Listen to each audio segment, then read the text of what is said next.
오늘은 시편 10편 1절에서 18절 본문으로 말씀을 나눕니다.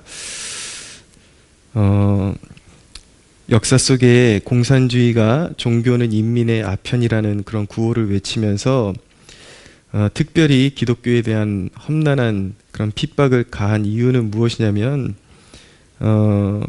그들이 원하는 혁명을 이루려면 계층 간의 불화를 조장시켜서 혁명을 이뤄야 하는데, 기독교인들은 폭도가 되는 것보다, 그리고 계층 간의 갈등을 일으키는 것보다 하나님을 의지하는 법을 택했기 때문에 자신들이 통치하는 수단에 있어서 기독교인들이 굉장한 방해가 된다라고 믿었기 때문에 기독교를 그렇게도 험난하게 핍박을 했던 것입니다. 말씀에 우선을 두는 기독교인들이 이념과 선동에 걸림돌이 되었기 때문에, 그들은 하나님의 말씀을 기준으로 살아가는 사람들이었기 때문에 기독교인들이 존재하는 한 자신들의 이념과 통치에 굉장한 방해물이 되었기 때문에 기독교인들을 역사 속에 그렇게도 핍박하고 수많은 사람들을 잡아 죽이는 데 앞장섰던 것입니다. 우리는 오늘날 이 시대 가운데서도 이념으로 무장한 세상 권력이 기독교를 잠재우는 그 교활함에 눈을 떠야 합니다. 여러분, 우리는 이 코로나 시즌 가운데 교회가 어떤 수모를 당해왔는지 우리가 진정한 기독교인이라면 역사 속에 꼭 기억하고 우리 자녀들에게까지 이 수모를 전해야 합니다. 어떻게 세상 권력이 기독교를 핍박할 수 있는가? 어떻게 세상 권력이 기독교를, 교회를 핍박하고 잠재울 수 있는가? 그것을 실제적으로 우리가 경험한 이 세대가 우리 자녀들에게 세상 권세가 어떻게 교회를 그렇게 찍어 누르고 핍박할 수 있는지 우리는 꼭 기억하고 있어야만 하는 것입니다. 예배가 20%만 드려라, 심지어는 한동안은 아무리 큰 교회도 20명만 드려라, 그런 적이 있었는데, 그렇게 결정을 내리기까지 채 11%가 안 되는 종교의 모든 종교를 합한 그런 비율을, 마치 기독교 교회 안에만 확진자가 48%가 전체 대한민국 인구에서, 확진자 인구에서 48%가 교회에서 나온 것처럼 통계를 속여가지고, 심지어는 절간에서 나온 그런 확진자 수까지도 교회에다가 포함시켜가지고 그렇게 모함을 씌워서, 모함을 해서 한국교회 예배를 완전히 파괴하는데 앞장섰던 것이 지금 이 정부입니다. 그렇게 거짓 통계로 교회를 산산조각을 내왔던 것이죠. 그들이 그렇게 담대할 수 있었던 이유는 그들의 중심에 하나님이 없다는 그런 영적 자만, 그런 교만이 그들의 중심에 있었기 때문인 것입니다. 오늘 말씀에도 보면 악인들의 특징이 뭐냐면, 악인은 4절 이하에 보면 그의 교만한 얼굴로 말하기를 여호와께서 이를 감찰하지 아니하신다 하며 그의 모든 사상에 하나님이 없다 하나이다. 그의 길은 언제든지 견고하고 주의 심판은 높아서 그에게 미치지 못하오니 그는 그의 모든 대적들을 멸시하며 그의 마음에 이르기를 나는 흔들리지 아니하며 대대로 환난을 당하지 아니하리라 하나이다. 더 비참한 것은 교회를 이렇게까지 찍어 누르는데 가장 앞장선 사람이 이 나라의 총리라고 하는 사람, 이 나라의 집권자들, 특별히 교회의 안수 집사라고 하는 사람들, 명색이 교회 집사라고 하는 사람들을 통해서 교회를 이렇게 핍박하는데 가장 선두에 있었다라는 사실이 굉장히 비참하고 가슴 아픈 사실이라고 말씀드릴 수가 있겠습니다. 안타까운 사실은 무엇인가? 이 시대의 기독교인들이 학대를 학대로 느끼지 못한다라는 사실이에요. 그렇게 당하고도, 찍어 눌림을 당하고도 이것은 방역이지 학대가 아니다, 교회를 향한 그런 핍박이 아니다라고 그렇게 스스로 믿으면서 이 권력자들을 얼마나 옹호하고 편을 들어주었는지 모릅니다. 여러분, 다른 종교나 그렇게 교회가 20%만 드려라, 20명만 드려라, 만약에 이것이 진정한 방역이었다면, 진정한 방역을 위한 것이라면 모든 종교가 공평해야 맞는 것 아니겠습니까? 교회 안에는 코로나가 창궐을 하고 절간에는 코로나가 절대로 옮겨가지 못하나요? 성당에는 코로나가 절대로 옮겨가지 못하나요?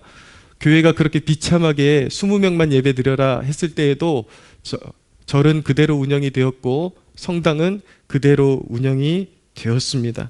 오로지 교회만이 예배 인원을 20%로 축소해라, 온라인으로 전환해라, 그리고 비대면으로 전환해라, 20명만 드려라. 너무나도 비참한 그런 대접을 받았던 것이죠. 그러면 여러분, 다른 종교나 백화점은 인산인해를 이루고 있는데 제가 이렇게 그 시장성을 몸으로 느끼기 위해서 일부러 대형 마트에도 가보고 백화점에도 가보고 그랬는데, 사람들이 유명한 백화점은 뭐 백화점이나 뭐 유명한 그런 몰 있잖아요. 스타필드나 이런 데 가면 사람들 어깨를 너무 좁아가지고 피할 틈이 없을 정도로 사람들이 모이는데도 불구하고 많은 사람들이, 가장 가슴이 아픈 것은 무엇이냐면 스스로 기독교인이라 하는 사람들이 다른 곳은 다 괜찮아도 교회만은 안 된다라는 생각을 가지고 살아갔던 그 사실이 목회자로서 너무나도 가슴이 아팠던 것입니다. 왜 다른 종교는 다 괜찮고 백화점은 그렇게 인산인해를 이루고 있는데도 왜 그곳은 괜찮고 교회는 왜 예배를 드려서는 안 되는지, 왜라는 질문을 던져보지 않고 이 시대에, 저는 지금 기독교인들을 이야기하고 있는 것입니다. 뭐 세상 사람들이야, 모르는 사람들이 어떻게 처신을 하든 우리가 무슨 상관이 있겠습니까? 그러나 세상을 분별해야 되는 기독교인들이 언론과 권력자들의 말을 고지곳대로 믿었기 때문에 교회는 이대로 쑥대밭이 되고 말았습니다. 이제 흩어져 버린 교인들이 이제 교회가 정상화된다고 할지라도 다시 이전만큼 세력이 확장될 가능성은 거의 없습니다. 수많은 사람들이 이미 교회를 벗어났고 온라인 예배라는 이름으로 이제는 교회 바운더리를 벗어났기 때문에 돌아올 그 똑같이 회복될 수 있는 확률이 너무나도 희박해졌습니다. 여러분, 이 코로나가 정말 그렇게 위험하다면 제가 강단에서 이런 설교를 하면은 그런 오해를 하실 수도 있을지도 모르겠어요. 저 목사님은 정말 질병에 대해서 등한시 여기는 것인가, 코로나에 대해서 등한시 여기는 것인가? 아닙니다. 정말 우리 교회 안에서도 우리가 정부에서 예배 드리지 말라고 시작한 지가 거의 2년 가까이 돼가는데 한 번도 예배를 멈춘 적이 없습니다. 그 안에 정말 위험성이 여기서 포착이 됐더라면, 한두 명이라도 정말 크게 위험한 그런 지경에 이르는 것을 보았더라면 저는 생각을 달리 했을 것입니다. 그리고 우리 주변에 많은 사람들이 코로나 때문에 쓰러지는 것을 눈으로 목격했다면 저는 처신을 다르게 했을 것입니다. 어저께도 제가 이웃에 어떤 주짓수 체육관을 운영하시는 관장님을 만난 적이 있는데, 이분이 하시는 말씀이 이겁니다. 이 운동을 하는데 얼마나 그 숨을 헉헉거리고 하는데도 마스크를 착용하지 않아요. 그냥 하는데도 확진자가 거의 나오지를 않습니다. 그 체육관에는 아예 나오지를 않고요. 그 관장님이 하시는 말씀이 이겁니다. 언론에서는 뭐 확진자가 몇백 명이니 그러니까 사람들이 굉장히 위험한 줄 알고 있지만, 사실 연간 계절 독감만 돌아도 그것이 진정한 팬데믹이라면은 독감만 돌아도 이 체육관에 벌써 절반 이상이 독감에 감염되고 며칠씩 끙끙 앓다가 체육관을 나와야 되는데, 이제까지 코로나 걸린 사람을 한 번도 본 적이 없다라는 거예요. 실질적으로 몇백 명 확진자라 그러니까 두려운 마음이 들지만, 정확한 통계로 보면은 연간 그냥 보통 감기나 그런 어떤 독감보다도 어떤 이 옮기는 비율이 훨씬 적다라는 것을 알게 되는 것입니다. 그런데 워낙 언론에서 위험하다 이런 식으로 퍼뜨리니까 기독교인들이 정신을 못 차리고 동조를 하고 있는 것이죠. 여러분, 정말 이 상황이 위험하다면 생각해 보십시오. 전철이나 백화점 같이 여러분, 그렇게 사람들이 빼곡히 정말 인산인해를 이루는 그곳부터 통제를 해야 정상이 아니겠습니까? 정말 사람 생명이 달린 문제인데 간격을 조절하고, 여러분 얼마나 우스꽝스러운 방역이 이루어지고 있나요? 비행기를 타는 모습을 보십시오. 제주도에 사람들이 해외에 못 나가니까 제주도로 그렇게 관광객들이 몰린다고 하는데, 비행기를 탑승하기 전까지는 안전거리라는, 사회적 안전거리라는 것을 두고 지킵니다. 근데 비행기 안에 들어가 보십시오. 빼곡히 그냥 그대로 그냥 어깨를 맞대고 안고 있는 것입니다. 느껴지는 것 없습니까? 진정한 방역이 아니라 그냥 시류가 그렇기 때문에 그냥 스스로들이 쇼하고 있으면서도 모르고 있는 거예요. 모르고 있는 건지 아니면 진짜 쇼를 하고 있는 건지, 스스로를 속이고 있는 것이죠. 그렇게 사람들 거리 두고 세워서 무엇 하겠습니까? 비행기 안에 들어가서 몇 시간, 해외 비행기는 수시간을, 10시간 이상을 어깨를 맞대고 앉아 있어야 되고 같이 호흡을 맞대고 있어야 되는데, 여러분 깨어나야 하는 것입니다. 명목상의 기독교인들에게는 이런 문제들이 문제될 것이 없겠지만, 심령이 가난한 주의 백성들은 정말 비참한 심정으로 부르짖어야만 했습니다. 어쩌다 나라가 이런 꼴이 되었을까? 여러분, 우리가 진정 주의 백성이라면 학대받는 가난한 자의 심정을 이 시대 가운데 우리가 가져야 하는 것입니다. 여러분, 우리가 어디에 속한 사람들입니까? 우리가 무슨 정치 집단입니까? 우리가 무슨 파에 속한 사람들입니까? 우리는 하나님 나라에 속한 사람들입니다. 믿음의 권속들입니다.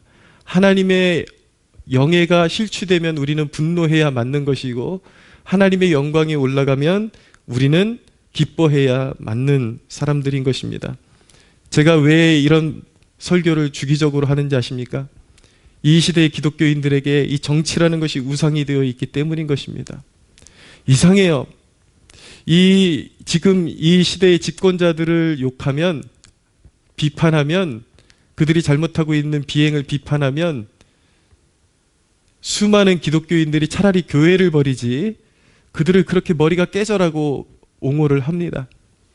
이 나라의 대통령을 비판하면 비판적으로 받아들일 수 있어야 되는데, 지금 이 시대의 기독교인들이 차라리 교회를 버릴지언정, 이렇게 설교하는 목회자를 버릴지언정, 이 정치 집단을 얼마나 일방적으로, 여러분 그것은 우상숭배이지 정치 참여가 아닌 것입니다.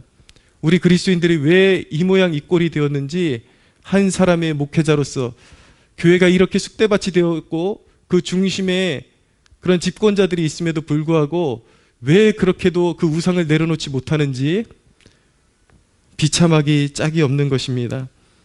여러분, 하나님은 우리 세대에 예배 회복을 갈망하는 자들이 부르짖기를 원하십니다. 12절 이하에 보면은 여호와여 일어나옵소서, 하나님이여 손을 드옵소서, 가난한 자들을 잊지 마옵소서. 어찌하여 악인이 하나님을 멸시하여 그의 마음에 이르기를 주는 감찰하지 아니하리라 하나이까? 주께서는 보셨나이다. 주는 재앙과 원한을 감찰하시고 주의 손으로 갚으려 하시오니 외로운 자가 주를 의지하나이다. 주는 벌써부터 고아들을 도우시는 이신이이다. 악인의 팔을 꺾으소서, 악한 자의 악을 더 이상 찾아낼 수 없을 때까지 찾으소서. 여호와께서는 영원 무궁하도록 왕이시니 이방 나라들이 주의 땅에서 멸망하였나이다 라고 고백하죠. 여러분, 우리가 이 고아와 같은 마음으로, 버려진 고아와 같은 마음으로, 가난한 자의 마음으로 하나님 앞에 이 민족교회의 회복을 위해서 부르짖어야 할 사명이 있는 사람들인 것입니다. 우리는 먼저 우리 자신이 세속적이었음을 회개해야 합니다. 우리가 하나님 앞에 범죄했기 때문에 교회가 이렇게 수모를 당하게 된 것입니다. 그러나 우리는 또 한 가지, 우리가 당하는 억울함에 대해서 신원해 주실 것을 하나님 앞에 간구해야 하는 것입니다. 교회를 찍어 누르고 교회를 이렇게도 예배를 업신여겼던 그런 모든 세상 권력에 대해서 하나님이 합당하게 심판해 주시고, 정말 영적으로 가난한 자들이 다시 모여서 하나님의 교회를 다시 온전하게 세울 수 있게 해달라고 우리는 기도해야 하는 것입니다. 17절 이하에 보면은 여호와여 주는 겸손한 자의 소원을 들으셨사오니 그들의 마음을 준비하시며 귀를 기울여 들으시고 고아와 압제당하는 자를 위하여 심판하사 세상에 속한 자가 다시는 위협하지 못하게 하시리이다. 여러분, 우리 기도에 대한민국의 미래가 달려 있습니다. 한국 교회가 달려 있습니다. 저는 그렇지만 굉장히 분노가 일어나기도 하지만 이 시대 가운데, 이 시국 가운데 참으로 하나님께 감사합니다. 한편으로는 감사합니다. 왜냐하면 진정으로 마음이 가난한 자들이 이 어려움을 통해서 마음을 더 가난하게 먹게 되었고 더 하나님 앞에 비통한 마음으로 부르짖을 수 있는 그 마음을 소유하게 되었기 때문인 것입니다. 사랑하는 여러분, 우리가 이 아침에 우리의 문제, 해결함 받아야 할 우리의 문제 때문에 이곳에 오기도 했지만 우리가 존재하는 이유를 깨닫고 하나님 나라의 백성으로서 울분을 토하는 마음으로 하나님 앞에 기도하기를 원합니다. 이렇게 기도하십시오. 하나님, 이 땅에 흩어진 백성들을 돌이켜 주소서. 하나님, 우리 자녀들이 주의 그늘 아래로 다시 모이게 하여 주옵소서. 하나님, 영적으로 가난한 자들이 모여들게 하시고 예배의 불이 다시 이 한국교회 가운데 활활 타오르게 하여 주옵소서. 그 어느 권력자도 다시는 교회를 조롱하지 못하게 해주시고 핍박하지 못하게 해주시고 이 땅의 기독교인들이 정치인들을 우상으로 삼는 것이 아니라 하나님을 왕대식에 섬기며 온전한 예배자로 하나님만 예배하고 하나님 중심으로 사회에도 참여하고 정치에도 참여하고 결코 정치를 우상으로 섬기고 정치 때문에 하나님을 버리거나 교회를 등지고 배도하는 일이 생기지 않도록 하나님 한국교회 기독교인들을 깨워주옵소서. 우리가 이렇게 함께 가난한 자의 마음으로 그렇게 기도할 수 있게 되기를 예수님의 이름으로 소원합니다.